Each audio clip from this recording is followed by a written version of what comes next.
Have you ever signed something so ordinary, so harmless looking that it changed the entire course of your life? The rain was coming down in silver sheets the night she put her name on the dotted line. A plain office, fluorescent lights humming above her, no grand gestures, no camera flashes, no champagne to celebrate the end of her struggle. Just the smell of wet pavement drifting through the open window, and the faint buzz of her cheap pen as it scratched across the paper. Her name was Clara Vale, 26, smart, hungry and drowning. Rent overdue, phone disconnected twice that month, refrigerator humming with almost nothing inside. She had promised herself she'd never get desperate, but desperation doesn't knock. It just walks in and sits down, waiting for you to notice. The man across from her didn't look like temptation.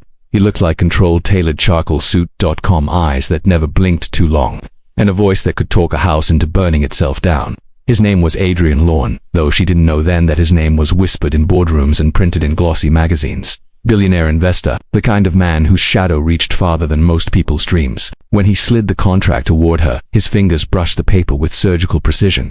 "It's simple," he said. "You work for me, you follow my instructions. 3 months, you'll have more money than you've ever seen." 3 months, he thought of her unpaid bills, her mother's medical debt, the way her life felt like it was running out of air. She asked the question that made her voice sound smaller than she meant it to be. "What kind of work?" He smiled, then not warm, not cruel, just knowing. "You'll understand when it starts." She hesitated, but the numbers written in the contract blurred everything else. Enough to erase the weight she carried. Enough to start over. And so, she signed.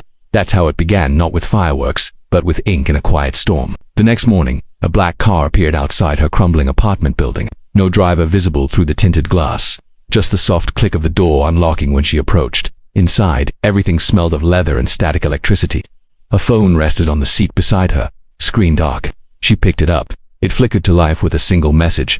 "Do not ask where you're going. Trust the process." The city unspooled behind her as the car slid through the streets like a ghost. She watched the neon reflections run across the window, painting her face in fractured colors: blue, gold, red, gone. She thought about calling someone, but who would she call? Nobody really knew what was happening in her life anymore. Hours later, the car stopped at the edge of the city where glass turned to stone and noise to silence. Ahead of her stretched a private estate, all iron gates, hedges trimmed to perfect geometry, and beyond them a mansion that looked like it belonged in a different century. When she stepped out, the rain had stopped. The world was washed clean, still dripping. A woman met her at the entrance, late 50s. Gray hair pulled tight, expression carved from discipline. "You're Clara Vale," she said, not asking. "Follow me."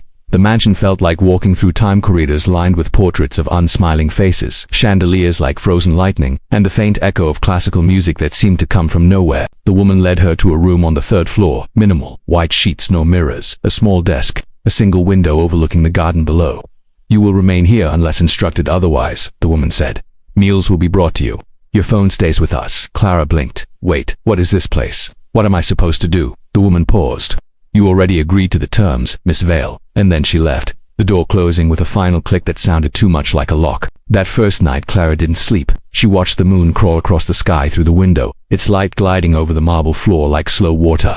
Somewhere in the mansion, footsteps moved, measured, deliberate. She thought she heard a door open, then close again. Silence followed, deep enough to make her heart race. The next morning, a note was slipped under her door. "Dress in white. Be downstairs by 7. The clothes were already laid out for her. A simple white dress, soft and unfamiliar. When she reached the main hall, she found Adrian Lorne standing by the piano, sunlight catching the edges of his profile. He didn't look at her at first. "You're punctual," he said, finally turning. "Good." She waited for an explanation, but none came. Over the next days, Clara's life dissolved into ritual. Every morning, a new instruction appeared under her door. Sometimes it told her to read specific books. Sometimes to walk the gardens for hours. Sometimes nothing at all. She saw no other guests, no staff except the gray-haired woman. And always, somewhere in the distance, Adrian watching but never speaking much. It wasn't until the 4th night that something changed. She was standing in the music room when she noticed the painting and oil portrait of a woman in a white dress, seated beside a grand piano. The resemblance was unsettling. The same hair color, the same quiet posture, even the same small scar on her wrist that Clara had since childhood. When she reached out to touch the frame, Adrian's voice came from behind her. "She looked just like you." Clara spun around. He was leaning against the doorway, his expression unreadable. "Who is she?" He stepped closer, slow, as if testing her fear. "Someone who signed the same contract. Long ago." The silence between them grew heavy. "What happened to her?" she asked. He smiled faintly. "She left before the 3 months were over." The air in the room seemed to shrink. "And where did she go?" Adrian's eyes lingered on the portrait. "No one really leaves this place unchanged." He walked away before she could ask more. That night, She couldn't stop thinking about the woman in the painting. Every creak in the walls, every shadow that moved against the doorframe made her flinch, began to notice things she hadn't before, a faint hum beneath the floors, like machinery. Locked rooms she passed in the hallway that seemed to have light seeping from beneath their doors. Once, she thought she heard someone crying, but the sound was gone before she reached the corridor. Days turned into a rhythm she couldn't control. Sleep, wake, obey. Each instruction pushed her closer to something she couldn't name. Meditation, isolation, reading journals written by people she'd never met. Then came the envelope. It appeared one morning on her desk, no name, no seal. Inside was a single photograph, a candid shot of her, taken from outside her window as she slept. Beneath it, a line written in precise ink-black letters. Do you still trust the process? Her stomach dropped. She tore open the door and stormed into the hall, calling for Adrian, for anyone. But the mansion had swallowed its sounds again. Only the echo of her own voice came back. When she finally found him, he was in the greenhouse, surrounded by white orchids that glowed faintly in the light. He didn't look surprised to see her. You're being watched, she said, her voice shaking. Why? What is this? He turned one of the flowers between his fingers, studying it. Because trust isn't built in comfort. It's built in control. Her breath caught. Control of what? He looked up then, his eyes soft but unrelenting. Of yourself. She wanted to scream, to demand answers, but something in his tone stopped her. There was no malice in it, just truth, or something close enough to feel the same. He stepped closer, so close she could smell the faint trace of his column smoke and cedar. You think you came here for money, he said quietly, but you signed away more than that. What did I sign? He smiled then, slow and devastating. Your past. The next moment was silence. Only the rain returning, tapping against the glass ceiling above them. Clara stood frozen, her reflection caught between the orchids and the man who seemed to hold the strings of her life. She didn't know whether to run or to listen, and then he handed her another envelope. Tomorrow, he said, you'll finally see what you've agreed to. When she looked down, her name was written across it in black ink, the same hand that had written every note, every command. She wanted to open it right there, but something in his eyes, the weight of his calm, made her stop. Instead, she clutched it to her chest, walked back through the silent halls, and sat on the edge of her bed staring at it until the night crept in through the window. Somewhere in the distance a door closed, and Clara finally realized she was no longer a guest in that house. She was part of it. By the time she tore open the envelope, the clock struck midnight, and what she saw inside changed everything. Inside the envelope was not money, not a new contract, but a single photograph, old, worn around the edges, colors fading into sepia. It showed a girl standing beside Adrian Lawn in front of the same mansion. Her smile was quiet, familiar, and beneath it, in delicate handwriting, a date, October 17th, 7 years ago. Clara's first thought was that it was the woman from the painting, but as she looked closer, her pulse stuttered. The woman's eyes, her own eyes, stared back at her. She dropped the photo. It fluttered to the ground like a dying bird. The air in the room thickened. Her mind searched for logic, but logic doesn't survive moments like this. How could a photograph exist of her standing beside a man she'd met only weeks ago? She turned the picture over. On the back, another line in the same hand as the note before. You promised you'd return. The clock on her bedside table ticked louder than it should have. For a moment, the sound was the only thing keeping her tethered. She picked up the photo, staring at it again, tracing the faint outline of her own face. Only younger, softer, untouched by the fatigue of recent years. When she finally slept, her dreams were no longer her own. She saw flashes, bright, fragmented memories that didn't belong to the life she knew. A staircase spiraling upward, laughter echoing down marble halls, a piano melody played by unseen hands. Adrian's voice, calm and close. You'll forget for a while, but you'll come back when you're ready. She woke before dawn, breathless, heart racing. Her reflection in the window looked like a stranger's. That morning she found another note waiting on her desk. Only 4 words. Meet me in the cellar. The corridors felt different now. Every portrait seemed to watch her, every shadow holding its breath. She passed the woman with gray hair in the hall, who gave no acknowledgement except for a fleeting glance that carried something between warning and pity. The door to the cellar was hidden behind a tapestry at the end of a rarely used corridor. It creaked when she opened it, exhaling dust and the scent of stone.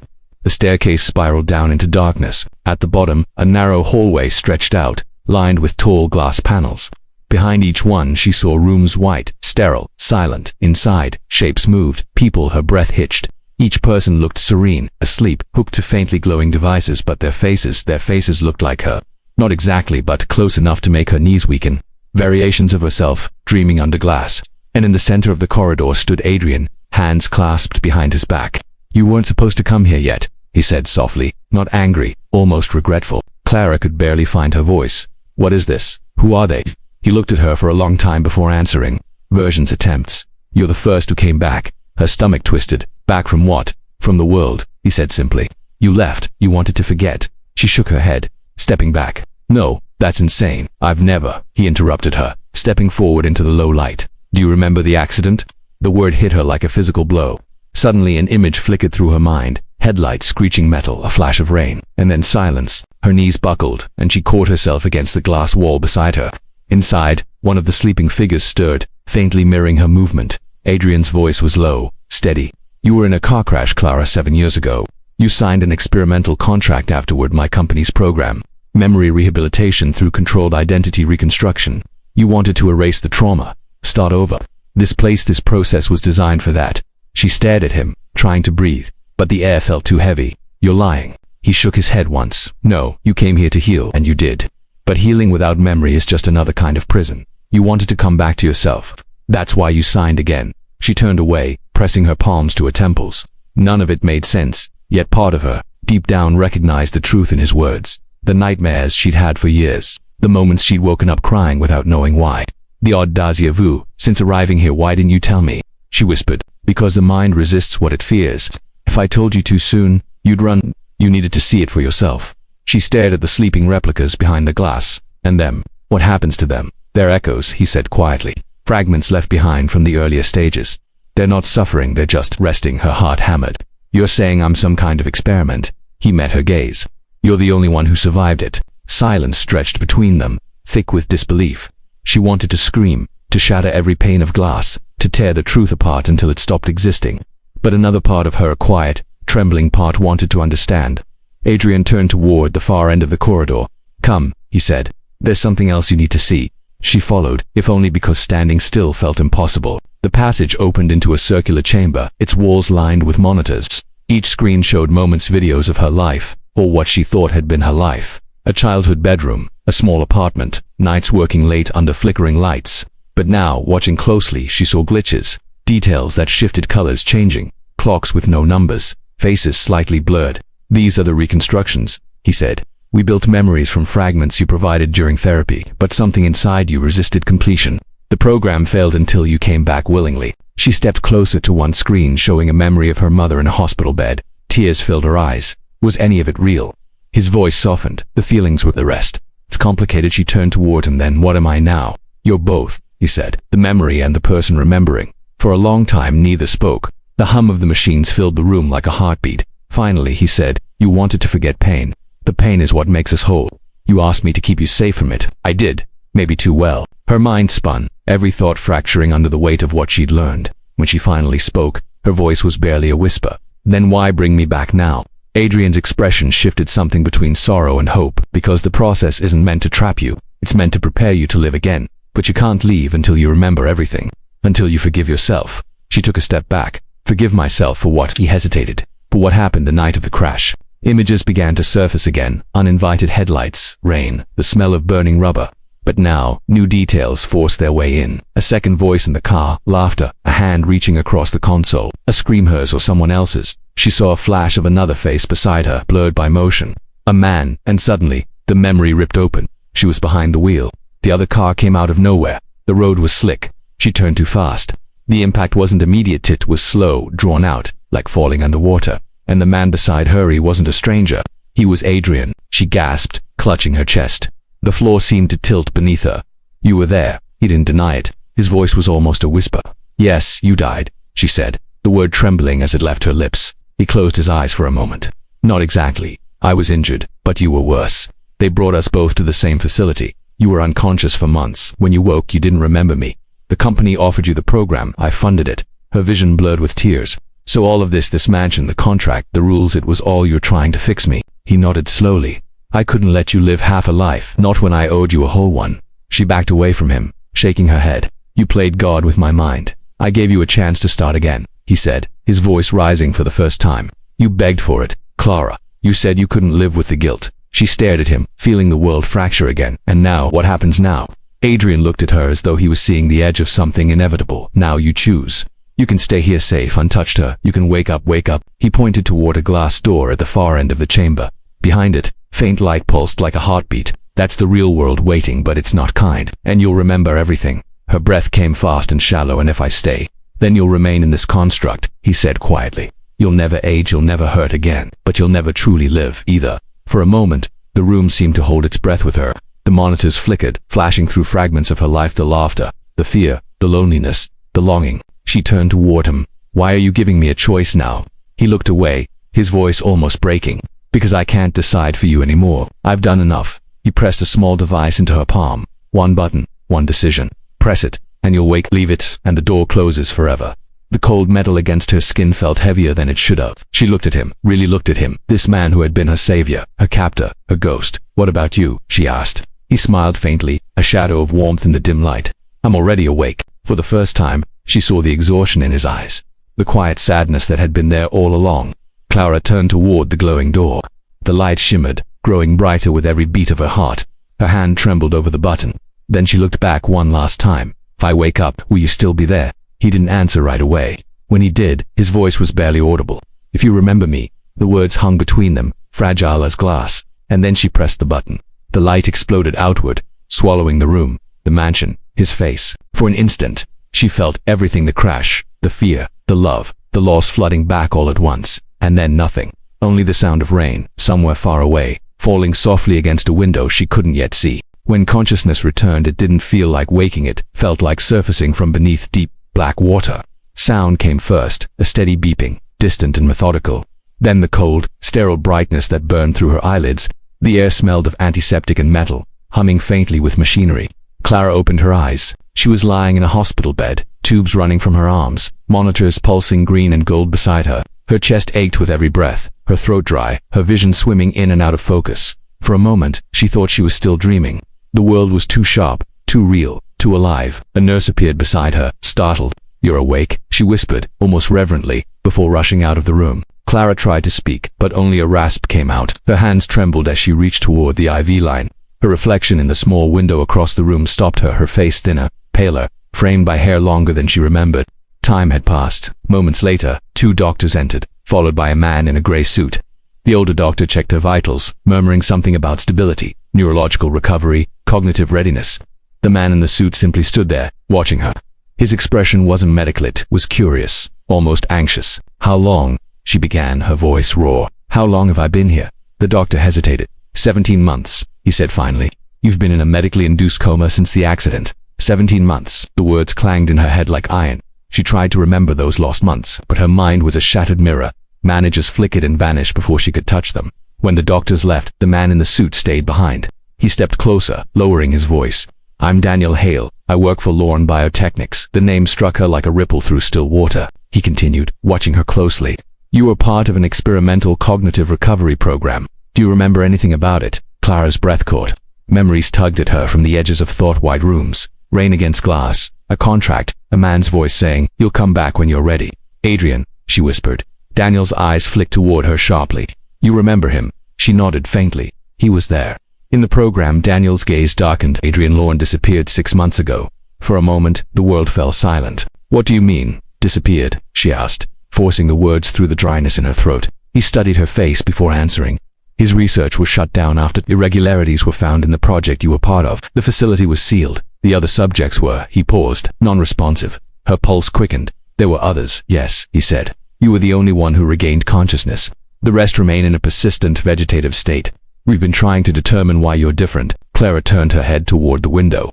Outside, sunlight cut through gray clouds, bright but distant. Everything felt too bright, too solid, as if the air itself was heavier here. She wanted to ask 100 questions where Adrian had gone, what had really happened, but exhaustion dragged at her bones. Before Daniel left, he hesitated by the door. "When you're strong enough," he said, "I'd like you to tell us what you remember. Anything at all could help." But she wasn't sure what remembering meant anymore. That night, alone in the quiet of her room, she stared at the ceiling, tracing the cracks in the paint with her eyes. Every flicker of the monitor felt like a heartbeat, not entirely her own. She thought about the mansion, the mirror-like corridors, the woman with gray hair, the versions of herself sleeping behind glass. It had felt real, more real than this. So what, then, was this? When the lights dimmed for the night, she closed her eyes, and the sound of rain returned. She sat up abruptly, gasping. The hospital room was gone. She was back in the mansion corridor, the same one from the program. The same white walls, the same hum of unseen machines. Her heartbeat pounded in her ears. "Hello," she called, voice echoing down the hall. No one answered. She moved forward, feet bare on cold marble. Her reflection flickered in the glass panels, one moment solid, The next slightly delayed, as though the reflection was watching her. When she reached the end of the hall, the door that had once led to the chamber of monitors stood open. Inside, the screens were dark. Only one flickered faintly, showing her hospital bed, the real her motionless under white sheets. A sound came from behind her, slow footsteps. She turned. Adrian stood there. He looked exactly as she remembered, calm, elegant, eyes unreadable. "You woke up," he said quietly. Clara's throat tightened. "You're not real." "Neither are you," he said. Her hand shook. "I pressed the button. I left you crossed," he corrected softly. "But memory doesn't vanish when you wake. Sometimes, it calls you back." She stepped backward, her mind spinning. What is this place now? A dream? He shook his head. It's the space between where the echoes gather. Every person who entered the program left fragments of themselves here. You're seeing the residue of what you were. She looked around. "Then why are you here?" His expression flickered with something she hadn't seen before. "Regret, because I never left. My body recovered, but my consciousness was tied to the system. You woke up. I didn't." She felt the air leave her lungs. "You're trapped." "Yes," he said. "And now you're the only one who can end it." The realization came slowly, like ice spreading through her veins. "You want me to come back?" He didn't answer. "I'm not going back," she said firmly, though her voice trembled. "I have a life now." "Do you?" he asked. "When you opened your eyes there, did it feel like life or just light?" Her silence was answer enough. He stepped closer. "You think this is fantasy, but everything you saw here was built from truth. The woman in the painting, the letters, even your guilt. You've been chasing pieces of a story you never finished." Clara's eyes stung. "Then tell me the truth." He exhaled, slow and heavy. "The night of the crash wasn't an accident." The words landed like thunder. "What are you saying?" He hesitated, then met her eyes. "You were driving to the Lawn Biotechnics lab. You had evidence documents that could expose what my company was doing with the memory program. We argued. I tried to stop you. The rain came down harder than either of us realized." And then he paused, the weight of it hanging in the air. "And then we hit the guardrail." Clara's breath hitched. "I was going to expose you. You believed what we were doing was dangerous." "You were right." Her mind reeled. "So the whole program, this everything, was your way of keeping me quiet?" He shook his head. "No, it was my way of keeping you alive. The program was meant to rewrite trauma, not erase it. But it evolved into something else. Something I couldn't control. When I realized you were slipping away, I had to make a choice, lose you or bring you here." Her anger boiled beneath her confusion. "You trapped me in your guilt," she said. "You didn't save me, you owned me." He looked away, pain flickering across his features. "Maybe, but you came back because part of you knew the truth was still here." The room trembled faintly, as if reality itself was straining under the weight of their confrontation. On the monitor behind him, her body in the hospital bed twitched, barely noticeable. But there, Adrian glanced at it. "They're trying to wake you again. Your mind is slipping between layers." Clara felt dizziness rising. "Then help me leave." He stepped forward, his voice urgent. "If you go now, the connection will sever. You'll live, but I'll disappear completely. This place, me, will dissolve." Her heart pounded. "If you stay," he said, "you can end the loop. You can release every mind trapped here, including mine, but you'll never wake again." Clara's vision blurred. She could feel the two realities pulling at her, one bright and sterile, one dark and endless. "Why me?" she whispered. "Because you're the anchor," he said softly. "You were the first to see what this program really was. The first to resist. You built the path out, and now it runs through you." Her pulse raced. The sound of the rain outside the mansion walls grew louder, pounding like a drum. The light in the corridor flickered, the reflections in the glass panels rippling like disturbed water. She turned toward the monitors again. Faces flickered across them, those sleeping figures from the glass rooms, their eyes opening one by one, watching her. "Help us," a voice murmured, not one, but many, layered like whispers through fog. Clara pressed her hands against her ears, trembling. "I can't," she said. "I don't know how." Adrian stepped close enough for her to feel his breath. "Yes, you do. You've always known." The lights above them shattered, plunging the room into darkness. When she opened her eyes again, she was standing in a hallway flooded with light, no longer the mansion but the hospital corridor. Doctors ran past her, their voices distant, urgent. Through a window, she saw herself on the bed, convulsing as alarms blared. Her consciousness flickered between two worlds like static. Adrian's voice echoed faintly, fading. "If you wake now, none of them will. Choose, Clara." Tears blurred her vision. "I don't want to lose you." "You already did," he whispered. And then, with a sound like glass cracking, the world split open. Half of her stood in the white light of the hospital room, the other half still in the dark mansion, surrounded by echoes. Both realities pulling, both real, both hers. For one moment, she saw them, all the sleeping figures opening their eyes. Adrian reaching toward her, the rain frozen midair, the heartbeat of machines slowing into silence. Then, everything went still. And Clara understood something she hadn't before. The contract she'd signed wasn't about work, or obedience, or memory. It was about choosing which life to live and which one to leave behind. The world trembled, colors bleeding into one another, as she took a single breath and stepped forward. Into which world? She didn't yet know. Light, motion, sound, then silence. Clara stood in the middle of two realities, both trembling at their edges, like wet film in a projector. Around her, fragments of both worlds collided, the hospital corridor bleeding into the mansion hallway. Medical monitors flickering between chandeliers and marble walls, rain whispering against glass that shouldn't exist. Her breath came in sharp, shallow bursts. Each inhale felt like it belonged to a different version of her. One heartbeat pulsed beneath fluorescent lights, another beat softly under candlelight. And somewhere, in both worlds at once, she heard Adrian's voice. Choose. But how do you choose between what's real and what's true? The rain began again, slow at first, then harder, its sound folding into the beeping of distant machines. The air smelled of antiseptic and stormwater.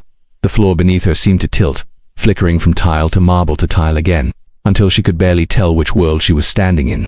Stop, she whispered, pressing her palms to her temples. Please stop. The walls didn't listen. They pulsed with light, alive and fevered, responding not to her words but to her fear. From somewhere deep within the mansion, the hospitaller sound rose, not quite human, a mechanical hum that built into a vibration under her feet. Then a voice cut through it, calm and familiar. Daniel Hale. Clara, he said, his tone clipped by urgency. If you can hear me, you're between layers. You need to anchor yourself. Focus on the hospital. Follow my voice. His words echoed through both worlds, repeating, bending, fracturing. She turned toward the sound, toward a shape that began to emerge in the flickering haze. Daniel standing just beyond the threshold of the hospital room. His eyes locked onto hers, steady, human. You're not safe there, he said. It's collapsing. The simulation is degrading. Behind her, a door creaked open. The mansion, the rain, and Adrian. He stepped into the fractured light, his silhouette framed by storm and glass. Don't listen to him, he said. He doesn't understand what you are. The air vibrated between their voices, one calling her to stay grounded, the other drawing her deeper into the blur. Clara's hands trembled. I can't tell which of you is real. Adrian's expression softened, sorrow in every line of his face. I am what remains of you that remembers. The part that refuses to forget. Daniel's voice sharpened, cutting through the static. He's a fragment, Clara. You can't trust him. You need to come back now, before the merge completes the merge, she whispered. But Daniel was already fading, his shape dissolving into the white light. The hum beneath her feet deepened to a tremor. Cracks rippled across the walls, light seeping from them like veins of fire. Adrian stepped closer, his voice low and urgent. If you go now, they'll erase everything that makes you you. They'll keep the body, the shell, but your memories, your soul, what we built here, it will vanish. Clara felt her pulse in her throat. What's happening? He reached out his hand. They're resetting the system. You're the last consciousness tethered to it. When it collapses, they'll seal the experiment and call it a success. She stared at his outstretched hand, trembling. So if I stay, you die in their world, he finished softly. But you stay free here. The light around them began to pulse faster, each flash burning brighter, swallowing color. Her hospital body's heartbeat echoed from somewhere distant, mechanical and fast, like a warning countdown. She turned toward the glowing corridor where the sleeping figures she had seen before, the other versions of herself, were beginning to stir. Their eyes opened one by one, their gazes fixed on her. Each of them looked terrified. Why are they waking? She whispered. Adrian's voice faltered. Because they're connected to you. The merge is pulling every version of your consciousness together. If it completes before you choose, none of you survive. The hum turned into a roar. Screens along the walls burst into static. Flashes of memories, her childhood, the accident, the hospital, Adrian's face, the mansion. Her reflection multiplied infinitely. Clara dropped to her knees, clutching her head. I can't. Yes, you can, Adrian said, kneeling beside her. His hand, warm and trembling, rested on hers.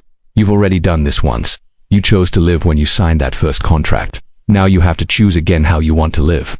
His words echoed through her like a heartbeat she'd forgotten was hers. And suddenly she saw it, the night of the crash again, but from a new angle. Rain, headlights, glass shattering, Adrian's hand gripping the wheel, her voice shouting through the storm. But this time there was someone else in the back seat. A flash of small hands clutching a seatbelt, a child's voice crying her name. She gasped, the sound tearing through her chest. Adrian froze, his expression breaking. Who was in the car? She demanded. He didn't answer. His silence was louder than any truth. No, she whispered. No, that's not possible. There was no one else, but the memory wouldn't let go. It unspooled itself in perfect clarity now. The laughter before the crash, the flash of tiny shoes against the seat, the scream that wasn't her own. A girl, her daughter. The word hit her like an impact. She stumbled backward, shaking her head. I didn't have a daughter. You did, Adrian said quietly. Her name was Eve. The name pierced through her like lightning. Images flooded her mind, a small hand gripping hers. Bedtime stories, the scent of lavender and rain. How could she have forgotten? How could she have let herself forget? Adrian's eyes filled with a sadness so deep it seemed to pull the light from the room. You didn't just sign the contract to heal Clara. You signed it to forget her death. You couldn't live with it. That's why you asked us to erase her. Her knees buckled. The walls around her flickered, the line between hospital and mansion blurring into chaos. Daniel's voice returned, faint but urgent, through the white noise. Clara, we're losing you. You have to choose now. She looked at Adrian, tears streaming down her face. Why didn't you tell me before? Because it would have destroyed you all over again, he said. You begged me to let you have peace. Her chest heaved. Peace isn't forgetting, he smiled sadly. No, it isn't.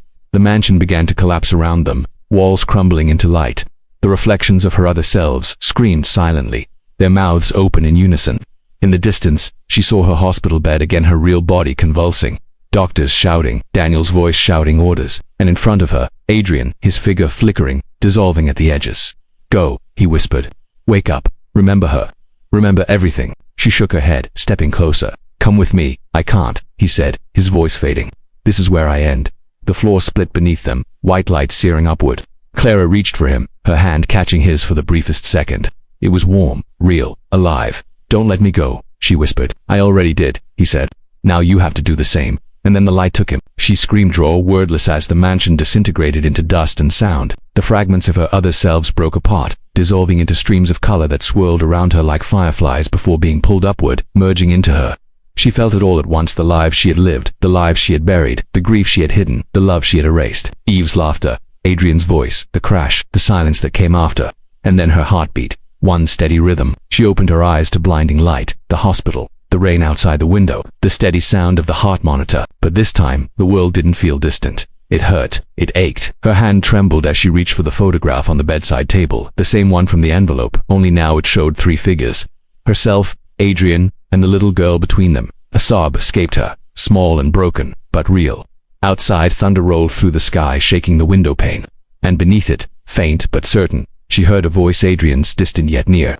It's not the end, Clara. It's the beginning you tried to forget. Her eyes filled with tears as she turned toward the rain, whispering the name she'd buried long ago. Eve. The lights flickered once. The monitor beeped faster, and in the reflection on the glass, for just a moment, she thought she saw a child standing there, smiling softly, her outline shimmering with light. Then it was gone. The storm outside built to a crescendo, rattling the windows, as Clara closed her eyes and let the memory come, every detail, every sound, every loss and love she had run from. And somewhere in the space between the thunder and her heartbeat, she felt the world shift again, not collapsing this time, becoming. The storm had only just begun. The rain didn't stop for days. It moved across the city in slow, endless waves, as if the sky itself was weeping for everything that had been forgotten. From her hospital bed, Clara watched it through the wide window, each drop striking the glass like a heartbeat. Steady, alive, insistent. For the first time in 17 months, she felt fully awake. Her body still ached, her limbs heavy and unfamiliar, but her mind was burning. She remembered everything now. The crash, the contract, the mansion, Adrian, Eve, and the unbearable truth that all of it was connected threads woven through memory, technology, and grief, until she couldn't tell which had been born of science and which had been born of sorrow. The doctors said she was lucky to be alive. They called it recovery, a miracle, an anomaly. They didn't know that somewhere between her heartbeat and her brainwaves, 2 worlds were still quietly touching. On her 3rd day of consciousness, Daniel returned, the same gray suit, the same careful eyes. But this time, there was no clipboard, no polite curiosity, just quiet tension. You remember more than you're telling us, he said. Clara didn't deny it. You already know I do. He studied her, as though trying to measure how much truth she could bear. The system was supposed to be shut down after Adrian's disappearance. But something went wrong. The servers didn't go dark. They're still running somewhere off-grid. She felt the air thin. You mean the simulation's still alive? Alive, he repeated, the word heavy. Maybe not conscious, but something in it is still generating data, millions of signals. It's like it doesn't know it's over. She turned back to the rain. Or maybe it doesn't want to be. Daniel hesitated, then reached into his briefcase and placed something on the table beside her bed. A small glass capsule, pulsing faintly with blue light. This was recovered from the wreckage of the old lawn facility, he said. It's broadcasting at the same frequency your brain used during the program. We think it's trying to reconnect. Her pulse quickened. With me, with whatever's left of him, Daniel said softly. Adrian. The name struck her like a chord she hadn't finished hearing. She stared at the capsule, its glow, rhythmically flickering like breath, like memory. What happens if it connects? She asked. Daniel's voice was low. We don't know, but if it's still transmitting consciousness patterns, it could pull you back in, or worse, merge the data from both sides. She looked at him, meaning. meaning you might not come back out this time. Silence filled the space between them. Outside, thunder rolled again, distant but heavy, echoing through the walls. Daniel sighed, almost pleading. You don't owe him anything, Clara. Whatever he was, he's gone. Don't chase ghosts, but she already knew she would.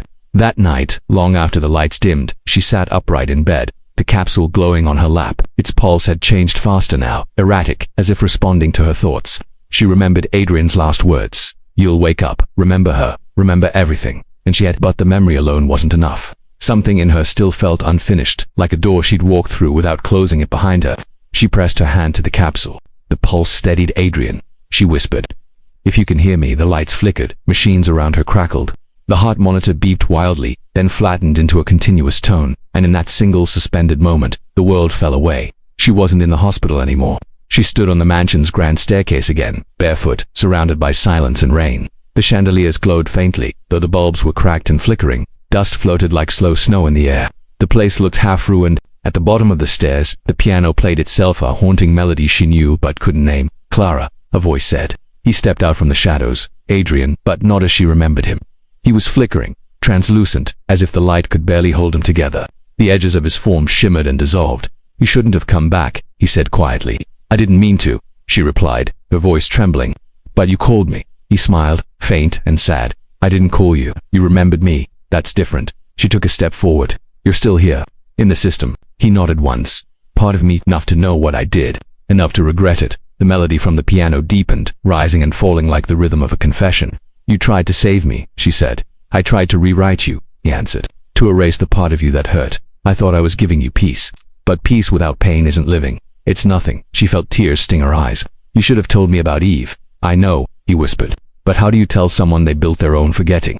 That the only way to save them was to destroy the one thing keeping them whole. He looked up, eyes shimmering with light that wasn't quite human anymore. You think I kept her from you, Clara, but she's been here, all along, waiting for you to be ready. The rain outside slowed. The music stopped, and from behind the piano a small figure appeared. A girl, barefoot, hair dark and soft as dusk, eyes like mirrors of Clara's own. Eve. Clara's breath caught, her knees almost giving way. Mummy, the girl said softly, voice trembling with wonder. Clara fell to her knees, hands shaking as she reached out, but when their fingers met, it wasn't skin she touched, but light, warm, gentle light. Her heart broke open all over again. I'm sorry, she whispered through tears. I'm so sorry. Eve smiled, small and luminous. You don't have to be. I'm not lost. You just forgot where to find me. Adrian stood back, watching them, his face unreadable but his eyes glistening. The system was built to hold fragments of memory, he said, but love it leaves echoes that don't fade. She's one of them. Clara looked at him, realization dawning. You kept her here. You saved her. He shook his head. No, you did. I only preserved what you wouldn't let die. The light in the room began to pulse faster, colors bleeding into gold and silver, as if the world was breathing through them. What happens now? She asked, clutching Eve's glowing hand. Adrian's voice softened. You can stay, the three of us here, in what remains, or you can go back to the world that still has morning and wind and touch. But if you leave, this place will end, completely. Her heart ached with the weight of choice. Will I lose her again?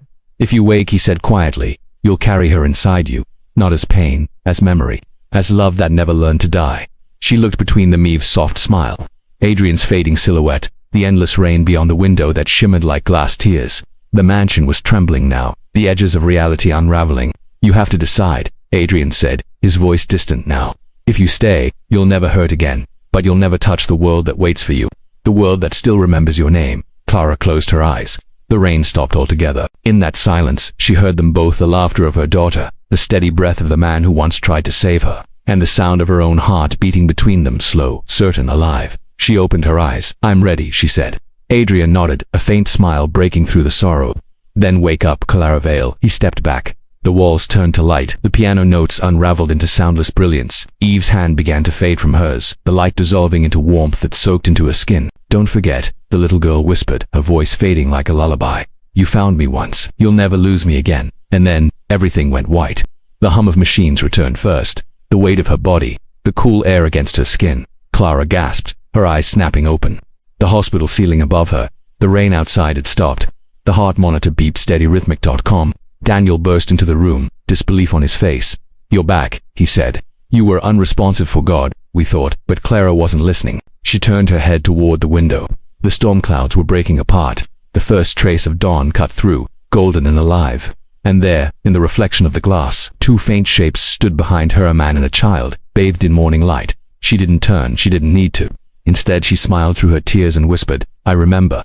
The reflection lingered a moment longer, then slowly, gently, faded into the light. Outside, the sun climbed over the horizon, catching the edges of the rain-soaked world. And for the first time in years, Clara Vale felt the warmth of the living air, the softness of morning, and the pulse of her own heart beating in perfect time with the world.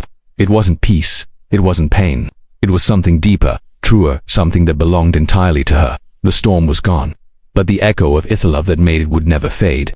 She closed her eyes, and the light filled her again. And somewhere, in the spaces between heartbeats and memory, two voices whispered like wind through an open door, "We're home." Morning unfurled like a slow exhale. The light crept through the blinds of the hospital room in thin, deliberate lines, illuminating the soft edges of reality, the quiet hum of the machines, the faint rustle of linen, the muted rhythm of Clara's breath. For the first time, she wasn't afraid to be awake. The world had weight again. Real weight. The kind you could feel in your bones and in the silence that followed every heartbeat. She turned her head toward the window. The storm had passed, leaving the city washed clean, its glass towers gleaming like something reborn. Down below, puddles mirrored the pale gold of dawn, rippling gently as the first commuters crossed the streets, umbrellas still dripping with the memory of rain. For a long time, Clara just watched. Each movement outside felt sacred, the way light bent against glass, the way water gathered and released, the way people moved, unaware of how fragile and miraculous their waking really was. Her hand brushed against the blanket, and beneath it she felt the small glass capsule Daniel had left behind. It no longer glowed.